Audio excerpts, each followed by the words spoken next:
Good afternoon, Doctor. We are from Group 2 and our team members are Harith, Zulfadhli, Wan Farah Batrisyia and myself, Nurul Najla. Today, we will be presenting our assignment on annealed and quenched steel.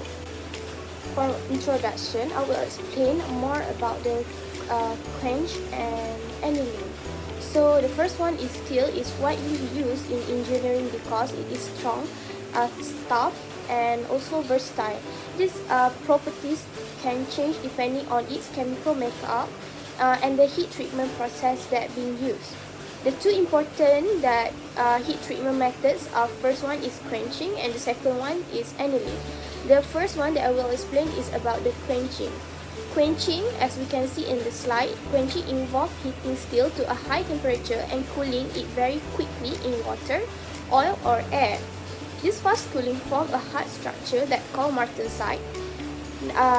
Next, quenched steel also become a very strong and wear resistant, but also more brittle. That is why it is used for things like cutting tools, spring, and parts that need a high hardness. Next, I will explain about the annealing steel. Annealing steel is the opposite from the quench. In this process, steel is heated and then cooled slowly in the furnace. This slow cooling will soften the steel and remove the internal stresses. Also, it will increase the ductility. So, annealed steel is easier to shape and machine, so it making more suitable for wires, sheet, metal, and automotive body parts. So, quenching and annealing show that heat treatment can change the microstructure and properties of steel. This process allows the same type of steel to be used for many different in engineering applications. Okay, I will discuss about the annealed and quenched steel processing. So, for the annealed steel, anneal is a controlled heat treatment process designed to soften steel, improve its ductility, and relieve internal stress.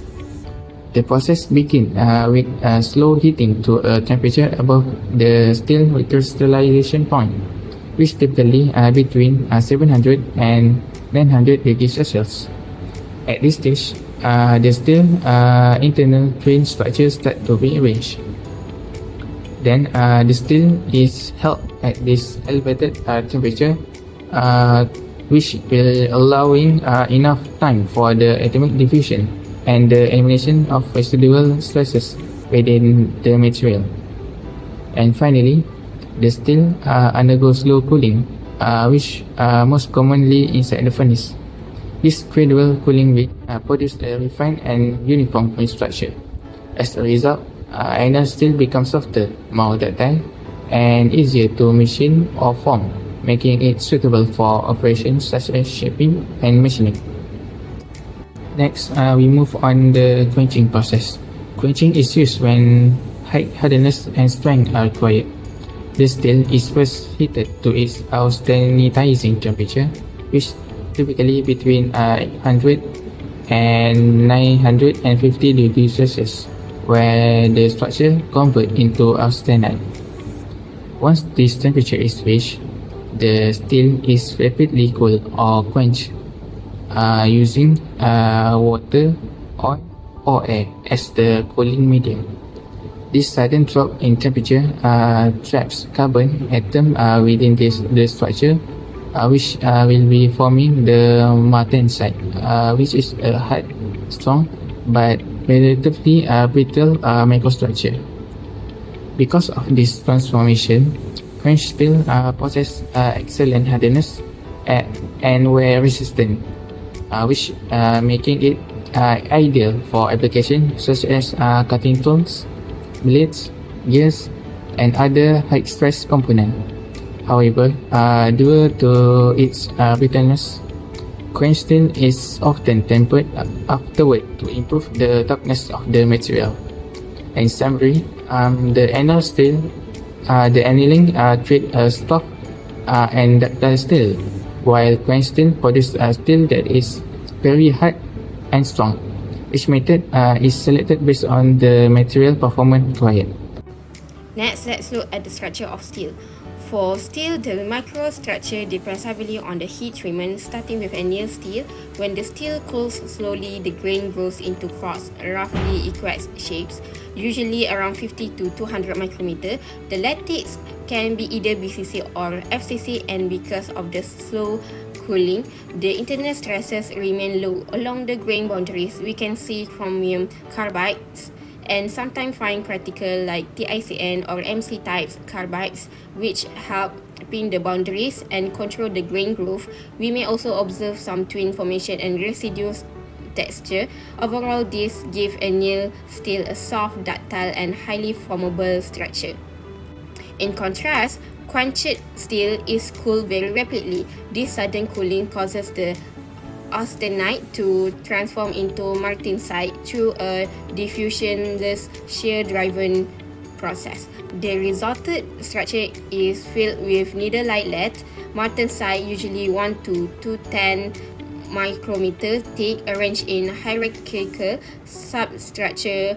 Quenching also produce a very high dislocation density, and carbides such as M23C6 and M7C3 form along the grain boundaries. Some austenite does not transform and remain as retained austenite, around 30% in some cases. This creates fine distorted grains that lead to very high hardness but at the cost of low ductility. Thus, heat treatment controls the microstructure, and this directly affects the mechanical properties of the steel. During the cooling, such as in annealing, the main phase that forms is ferrite. Any extra carbon combines to form cementite, or it appears as precipitate carbon along the grain boundaries. Because the steel has enough time to stabilize, the structure remains soft and ductile. During the quenching, the steel starts in the austenite phase at high temperature. When it is cooled rapidly, the carbon cannot diffuse out. Instead, the carbon becomes forcibly trapped inside the lattice. This trapped carbon causes the austenite to transform into martensite, which a hard needle-like phase with high internal stresses. This is why quenched steel becomes very hard but much less ductile. So overall, slow cooling forms ferrite and cementite with precipitate carbon, giving ductility, while rapid cooling forces carbon into the structure and produce martensite, which increase hardness. Next, I would like to present on the properties of both annealed steel and quenched steel. So for annealed steel, there are few properties. Firstly is low hardness. This is due to the soft structure of the annealed steel due to the removal of the martensitic phase by the grain coarsening and also annealing twins within the structure, which are deformations. Secondly is high ductility. This is because annealed steel can easily deform or elongate under stress. This is due to the mobile grain boundaries and also annealing twins, which have low interfacial energy. Therefore, it will easily slip between each other. Thirdly is high fatigue resistance. This is due to the structure being less brittle, hence it can withstand repeated loading without breaking or cracking. The fourth characteristic is high corrosion resistance. This is due to annealed steel having redistribution of alloy elements during the annealing process, therefore making the pitting corrosion process less favorable. And lastly is high tensile strength. This is because the solute atoms can precipitate within the structure, causing balanced FCC and BCC phases, which helps to maintain strength despite being softer. As for quenched steel, it has properties which are distinctly different from those of annealed steel. So the first property of quenched steel is that it has high hardness. This is due to the presence of distorted body-centered tetragonal BCT martensite phases, which is more rigid and hence restricts motion, making it harder. Secondly, it also has low ductility. It is due to the hard and brittle BCT martensite phases, which helps to resist plastic deformation, which therefore under stress it will not able to deform easily. Thirdly, it has low fatigue resistance. This is due to the brittleness of the martensite phases, therefore causing the cracks at the stress sites to propagate easily and cause failure, for instance breakage or even cracking. So the table here depicts the distinct differences between both annealed and also quenched steel. So annealed steel has low hardness, high ductility, and more fatigue resistance, while quenched steel has high hardness, low ductility, and less fatigue resistance, which are very different from each other. Besides, as for corrosion resistance, annealed steel has higher corrosion resistance, while for quenched steel, although it's not mentioned, it has moderate corrosion resistance. However, both of the steels or types have high tensile strength and also toughness. Based on the properties presented earlier, each type of steel is selected for different purposes. So in my part, I will be focusing on the application of annealed steel and quenched steel. Annealed steel is mainly used in industry that need materials which are soft, ductile, and easy to form. First, automotive body panels. These include parts like hood, chassis section, and body shell. Annealing makes the steel flexible enough to be pressed into complex shape without cracking. This is very important for car manufacturing. Second, it is used for wire and cable manufacture. Annealed steel is used for items like flexible wire, spring, and electrical cable. After processes like cold drawing, annealing helps restore ductility so the wires don't become too brittle. Lastly, it is used for pipe and tubing production. Annealed steel is suitable for oil and gas pipeline, plumbing tube, and heat exchangers. This is because annealing improves weldability and ensures dimensional stability during fabrication. Overall, this application depends on the improved softness and formability that result from the annealing process. After looking at how annealed steel is applied in areas that need high ductility, we can now move on to quenched steel, which serves a very different purpose. Quenched steel is much harder and stronger because of its martensitic structure, so it is used in application where components must withstand heavy load, friction, and wear. First, automotive components. These include gears, crankshaft, axle, and camshaft. These parts experience constant stress and rotation, so quenching helps them maintain strength and resist fatigue during the operation. Second, in construction and heavy machinery, examples are hydraulic shaft, high-strength bolt, spring, and fastener. These parts need a very high impact resistance and durability, especially in equipment like excavators and loaders. Lastly, in defense and security equipment, quenched steel is used for items such as armor plates, protective gear, and weapon components. Its high hardness provides the necessary ballistic and impact resistance required in this sector. So, overall, because quenching produces a much stronger and harder steel, it is chosen for application that demand maximum strength and durability.